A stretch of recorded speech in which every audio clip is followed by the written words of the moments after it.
The kill shot entered from the front. That detail matters. Not from the flank, where armor is thin and crews are blind. From the front, through the turret face of a T-55, the most heavily protected surface Soviet engineers could design. The round punched through at a shallow angle, meaning the effective thickness of that steel was even greater than its rated maximum. The tank that fired it sat more than 2 kilometers away, hull down behind a volcanic ridge, its gunner watching through optics that turned distant metal into a crisp, steady target. The wreckage is still there, photographed by historians who walk the Golan Heights with notebooks and measuring tape, cataloging kill shots like forensic examiners at a crime scene. Dozens of shattered T-55s and T-62s dot the basalt plateau, their turrets displaced, their hulls split open by ammunition cook-offs. The angles of penetration tell a story that the after-action reports confirm. These tanks were killed at range, extreme range. Distances where their own 100mm and 115mm guns couldn't reliably hit a stationary barn, let alone a hull-down target exposing only 18 inches of turret above a rock wall. By every conventional measure, the Syrian assault on October 6, 1973 should have worked. The numbers alone were staggering: over 1,400 tanks in 3 divisions, supported by mechanized infantry, artillery, and a coordinated air defense umbrella that neutralized Israeli air power for the critical first hours. Facing them across the Purple Line stood fewer than 180 Israeli tanks, spread across a front of more than 60 kilometers. The arithmetic was grotesque, 8-1. In armored warfare doctrine, 3-1 is considered sufficient for a successful attack. The Syrians had nearly triple that advantage. Instead, columns of Soviet-built armor burned. They burned in the morning and they burned at night. They burned on the approaches and they burned in the minefields, and they burned on the reverse slopes where they thought they'd found cover. If you've served in armor, or studied it, or simply find yourself unable to look away from the mechanics of how wars are actually decided, this is the place. Drop what you know in the comments, hit subscribe, and like so others who care about these details can find their way here. The reason for the burning was not courage, though the Israeli crews had that in desperate abundance. It was not luck. It was not terrain alone, though the volcanic plateau of the Golan offered defensive positions that a military engineer couldn't have improved upon. The reason was a convergence: a 52-ton American tank, a British-designed gun, and crews who understood a single tactical truth that the Syrians never solved across 4 days of continuous assault: range kills. The tank was the M60A1 Patton, the standard American main battle tank of the era, sold to Israel as part of the military relationship that defined Cold War politics in the Middle East. It was not a revolutionary machine. It was not fast. Its armor, while respectable, was not impenetrable. Syrian gunners proved that when they closed the distance. But the M60 carried something its Soviet opponents couldn't match. Mounted in its cast turret was the M68 105mm rifled gun, a license-built copy of the British Royal Ordnance L7, widely considered the finest tank gun in the world. It fired a range of NATO standard ammunition, including the M392 APDS round, a tungsten carbide penetrator wrapped in a discarding sabot that fell away after leaving the muzzle, allowing the dense sub-projectile to fly flat and fast across distances that rendered Soviet tank gunnery essentially theoretical. At 2,000 meters, the M68 could put rounds through the frontal armor of any tank Syria fielded. At the same distance, the D-10T gun on the T-55 couldn't reliably hit a tank-sized target, and even when it did, the older AP rounds lacked the energy to defeat the M60's turret face. The T-62's U-5TS smoothbore was better. It fired a 115mm APFSDS round that was genuinely dangerous, but its fire control system was crude, its gunner's optics were a generation behind, and the vehicle itself had a catastrophic design flaw that killed crews even when the hull survived. This was not a gap measured in small percentages. This was a qualitative mismatch that turned open ground into a killing field. Every meter of distance between the Israeli firing positions and the Syrian approach routes was a meter that favored the defender. The Golan Heights offered 2 to 3 kilometers of open volcanic flatland on the primary axis of advance, ground that Syrian armor had to cross under observation, under fire, with no cover and no ability to shoot back effectively. The M60 Patton crews on those ridgelines did not need to be brave. They needed to be patient. They needed to pick targets at maximum range. Fire, watch the strike, adjust, and fire again before the formation below them could close to a distance where numbers would begin to matter. What happened over those 4 days in October 1973 was not a battle of equals disrupted by chance. It was a demonstration of what happens when one side owns the range advantage and the other side has no choice but to walk into it. The M60 didn't arrive from nowhere. It evolved, a direct descendant of the M48 Patton, itself a child of the M47, itself a grandchild of the M26 Pershing that had arrived too late to matter in the hedgerows of France. Each generation filed down the failures of the last. Thinner here, stronger there, a bigger engine, a better transmission. By 1960, when the M60 entered service, the design had shed its growing pains and settled into something less exciting than revolutionary, but far more valuable, reliable. NATO needed exactly that. Across the inner German border, Soviet tank parks held thousands of T-54s and T-55s, vehicles designed to roll west in formations so deep that stopping the first wave meant nothing if the second and third waves kept coming. The Western response couldn't be to match that production. The economies didn't work. The politics didn't work. The answer had to be qualitative. Kill them before they arrive. Kill them at distances where they can't kill you back. Everything about the M60 was built around that idea, and the idea lived in the gun. The M6 105mm rifled cannon was not an American invention. It was a license-built copy of the British Royal Ordnance L7, a weapon born from a specific shock, the appearance of the Soviet IS-3 heavy tank at a Berlin victory parade in 1945. Its pike-nosed hull and thick cast turret announcing that everything the West had in its arsenal was suddenly inadequate. The L7 was the answer that took 15 years to perfect. A high-velocity rifled gun firing tungsten cord penetrators that arrived at the target with enough energy to punch through homogeneous steel plate at distances exceeding 2 kilometers. The Americans adopted it, the Germans adopted it, the Israelis adopted it. By 1973, it armed more Western tanks than any other weapon in history. What made it lethal wasn't just the gun tube. It was the ammunition. APDS rounds, armor-piercing, discarding sabot, used a lightweight carrier to launch a dense tungsten sub-projectile at velocities conventional full-bore rounds couldn't reach.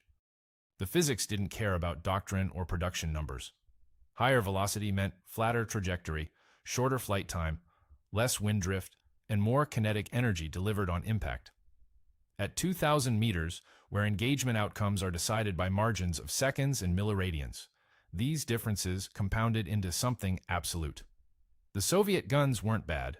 The D-1 OT on the T-55 fired a 100mm round that could kill an M60 at close range, and Syrian crews proved it on multiple occasions during the fighting. The U-5TS smoothbore on the T-62 was more modern, firing a 115mm APFS-DS round with respectable penetration. But both systems were chained to fire control that belonged to an earlier decade. Stadiometric range-finding, the gunner estimating distance by fitting a target's silhouette between reference marks in his optic, worked at 1,000 meters. At 1,500 it became guesswork. At 2,000 it was prayer. The M60's M17 A1 coincidence rangefinder was not sophisticated by later standards. The gunner aligned 2 images of the target until they merged, read the range off a scale, and applied the correction. It took practice and steady hands. But it gave a crew something the Soviet system couldn't, a reliable range measurement on the first attempt, which translated directly into a reliable hit on the first shot. Later variants would add laser rangefinding, reducing the problem to pressing a button. But even the optical system created a gap that Syrian tank crews discovered only when the first round arrived without warning. From a distance, they couldn't effectively return fire across. The ramp was built from volcanic basalt and compacted earth, angled at precisely 11 degrees, steep enough to hide 52 tons of American steel behind the ridgeline, shallow enough that the driver could reverse off the position in 4 seconds. Israeli combat engineers had measured this. They'd timed it with stopwatches during exercises, adjusting the grade until the maneuver was reflexive. At the top of the ramp, a tank commander standing in his hatch could see 17 kilometers of open plateau stretching east toward Damascus. His gunner, peering through the M17A1 optic, could identify individual vehicles at 3,000 meters and classify them by type: T-55, T-62, BMP at 2,500. Range markers had been surveyed into the landscape.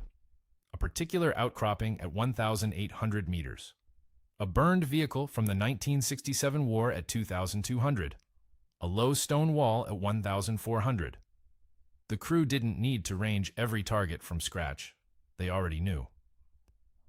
This was the Golan Heights in the hours before October 6, 1973. 2 brigades held the line, the 7th Armored in the north and the 188th Barak Brigade in the south. Between them, roughly 180 tanks, many of them Maguk 6, the Israeli designation for the M60A1, fitted with minor local modifications, but carrying the same M68 gun, the same fire control, the same fundamental advantage that Section 2 described in mechanical terms. Here, those mechanics became something else. They became the margin between survival and annihilation. The crews waited in their turrets, engines idling, the Continental APDS-179, twin-turbocharged diesel pushing out a deep, constant tremor that vibrated through the seat pan, up the spine, into the teeth. You don't hear it after a while. You feel it. The smell was gun oil and stale cigarette smoke, and the sour tang of bodies that hadn't slept properly in days because the intelligence reports had been increasingly specific. Something was coming. The only question was when. Tea brewed on portable stoves wedged beside ammunition racks. Radio static hissed through headsets tuned to battalion nets. Commanders reviewed engagement sequences they'd rehearsed dozens of times. Acquire, range, fire, observe, correct, fire again, reverse off the ramp, reposition to the alternate fighting position 30 meters to the left, come back up, repeat. The doctrine was simple because it had to be. There was no reserve. There was no depth. The Golan Heights is a volcanic plateau roughly 60 kilometers wide and 25 kilometers deep, and behind it, the terrain drops steeply into the Jordan Valley and the population centers of northern Israel. Losing the Golan didn't mean retreating to a secondary line. It meant catastrophe. Against these 180 tanks, Syria committed everything. The 1st Armored Division and 3rd Armored Division formed the assault echelons. Over 1,400 tanks, predominantly T-55s, with a substantial force of newer T-62s, supported by mechanized infantry in BMP-1s and backed by an artillery preparation that would saturate the Israeli positions with hundreds of rounds per minute. The arithmetic was not merely unfavorable. It was the kind of disparity that military academies use as textbook examples of hopeless defense. Israeli doctrine for the Golan was born from this geography and these numbers. It could be reduced to a single principle. Range is survival. Use the prepared positions. Engage at maximum distance. Force the enemy to cross 2 kilometers of open basalt under aimed fire from guns that can kill them before their own weapons become effective. Make every round count because there are not enough rounds, not enough tanks, not enough crews to absorb waste. Fall back to the next ramp. Do it again.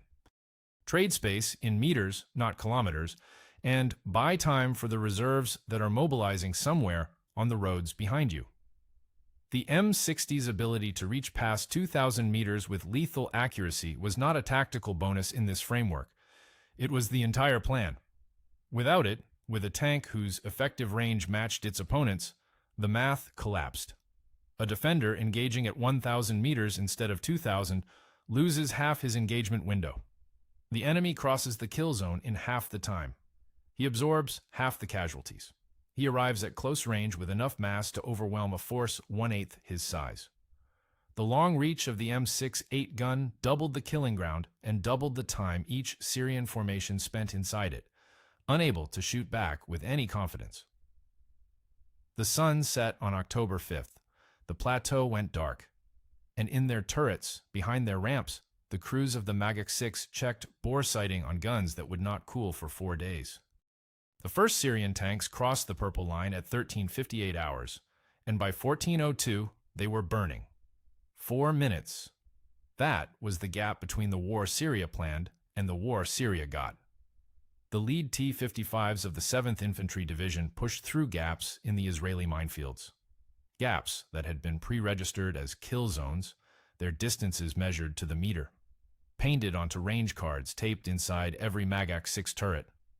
The first M68 rounds flew at 2,800 meters.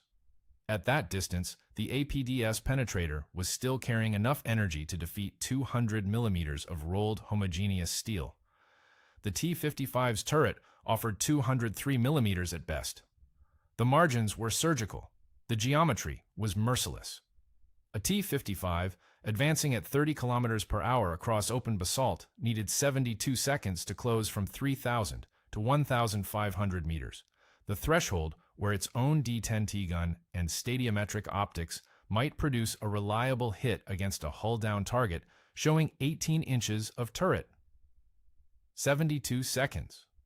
A trained Magach 6 crew could fire a round every 12 to 15 seconds. That meant 4 to 5 aimed shots per target before the target could meaningfully shoot back. First round hit probability, with the coincidence rangefinder at 2,000 meters, ran above 50% in practiced hands. The T-55 at the same distance was closer to 15. The arithmetic that had favored Syria on paper reversed itself on basalt. In the Valley of Tears, the name came later. But the tears came on the first day. The 7th Armored Brigade's roughly 100 Magach 6 tanks faced over 500 Syrian vehicles advancing through the northern approaches.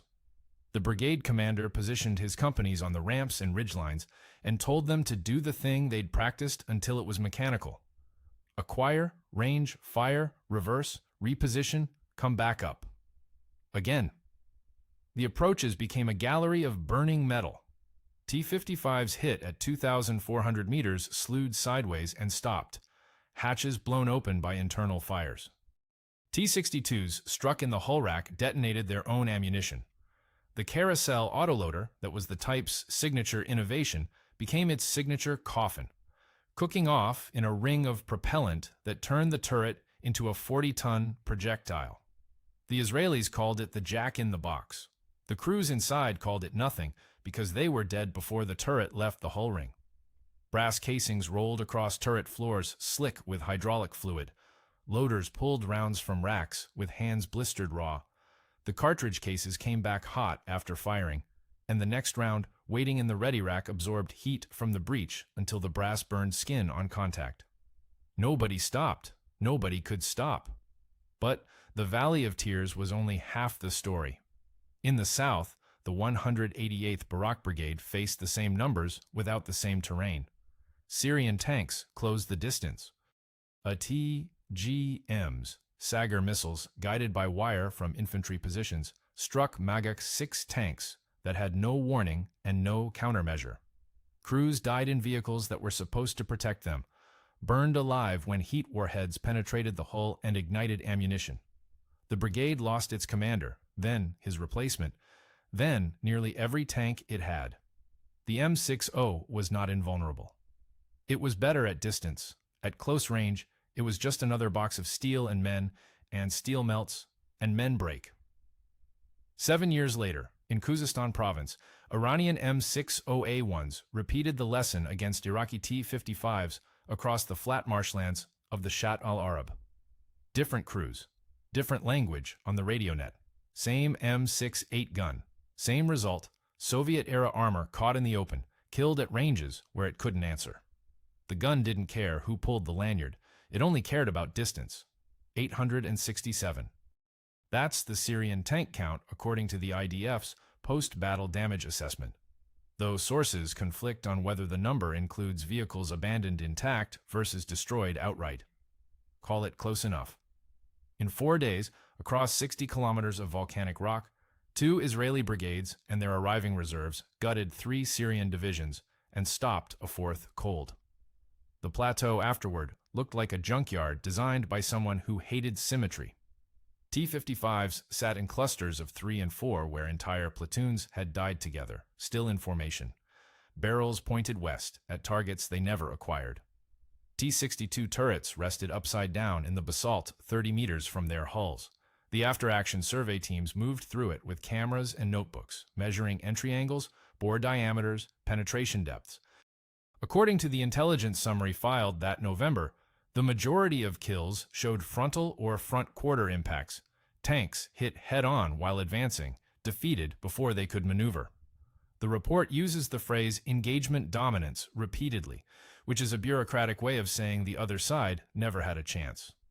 Israeli losses ran to roughly 100 tanks destroyed or damaged beyond field repair.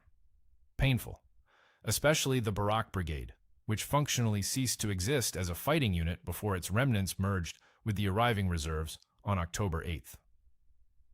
One of the survey teams found a Magic 6 in the southern sector with 11 separate hits, Sagar impacts, tank rounds, fragments.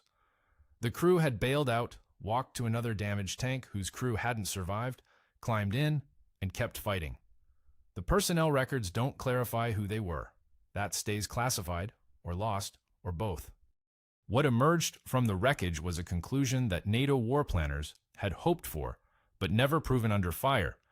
The L-7-derived gun-firing modern ammunition through competent optics from prepared positions could defeat Soviet pattern armor at ratios that made numerical inferiority survivable. The crews who climbed out of their turrets on October 10th, hands trembling from days of continuous firing, ears damaged beyond full recovery, uniforms stiff with dried hydraulic fluid and sweat, had validated a theory written in offices in Washington and Tel Aviv and Bonn. They'd done it at a cost of 4 days without sleep, fingertips burned raw from brass casings, and the kind of sustained terror that doesn't show up in equipment evaluations. The M60 worked. The doctrine worked. The men inside made both of them work, which is the part no specification sheet captures. Colonel Yuri Potapov landed in Damascus on October 15th with a briefcase full of questionnaires and orders to find out what had gone wrong. Soviet military advisors had been embedded with Syrian forces before the war. They knew the equipment. They'd written the doctrine. They'd watched it fail from bunkers close enough to smell the burning diesel drifting west off the plateau. Potapov's team interviewed surviving tank commanders, collected fragments of APDS penetrators pulled from wrecked T-55 turrets, and measured the entry wounds in steel that Moscow had promised would hold. The preliminary assessment went back to the Ministry of Defense within 6 weeks. The word that recurs in the translated summary is insufficient. Insufficient range-finding capability, insufficient first-round accuracy beyond 1,500 meters, insufficient crew training for engagements they were never expected to survive long enough to attempt. Moscow's response moved fast, remarkably so for Soviet procurement bureaucracy. By 1975, the T-72 entered mass production with the TPD-249 laser rangefinder bolted above the main gun, a device that solved, in a pulse of coherent light, what the coincidence rangefinder had solved mechanically, and the stadiometric system had never solved at all. The T-80 followed with improved fire control and a gas turbine engine that tripled the acceleration off a standing start. New ammunition, the 3BM-22 APFSDS round with a tungsten carbide core, pushed penetration values past 300 millimeters at 2 kilometers. Look at those numbers. The Soviets redesigned 3 major subsystems across 2 tank platforms in under 4 years. The Golan had done that to them. I think there's something darkly funny about the cycle. American engineers build a gun. Israeli crews prove it kills at range. Soviet engineers panic and build a better target. American engineers respond with the M1 Abrams, a 120mm Rheinmetall smoothbore, thermal imaging that turns night into noon, a fire control computer that accounts for crosswind, cant, barrel wear, ammunition temperature, and the rotation of the Earth. The M60 made the Soviets upgrade. The Soviet upgrade made the Americans upgrade faster. The T-55 crews who burned on the Golan in October 1973 didn't just lose a battle. They accidentally funded the next generation of the thing that killed them. The M60 itself aged out. The last American units traded their patents for Abrams in 1997, 24 years after the Golan, which means some of those tanks served longer than the men who crewed them on the plateau. The Marine Corps held on longest because the Marines hold on to everything longest. But the gun's children are everywhere.